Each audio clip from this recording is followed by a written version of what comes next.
আমরা দেখেছি রাহুর দশা যখন পড়ে, রাহু যেমন ভালো করে, রাহু কিন্তু ব্যবসা পত্র শেষ করে দেয়।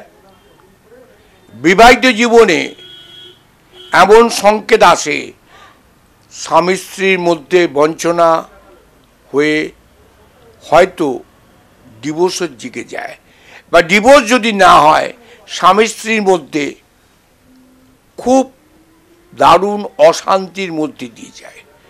তাই রাহু, অর্থাৎ আমরা বলবো রাহুর মাথা নেই।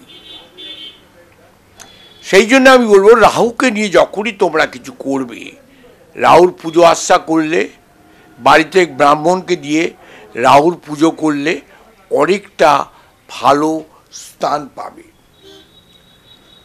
কেতুর ধন নেই, সেই জন্যে আবার বলবো এইগুলোকে তোমরা চিন্তা করো। কেতু রাহু থাকলে সাধারণ মানুষের জীবন হানি করে এবং আমরা দেখেছি দুর্ঘটনার কবলে ফেলে দেয়।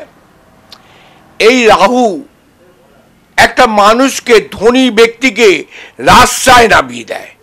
সেই জন্যে তোমাদের সচেতন হতে হবে। রাহুর কবল থেকে বাঁচতে গেলে গোমেদ অর্থাৎ ব্রাহ্মণ দিয়ে রাহুর পুজো করা।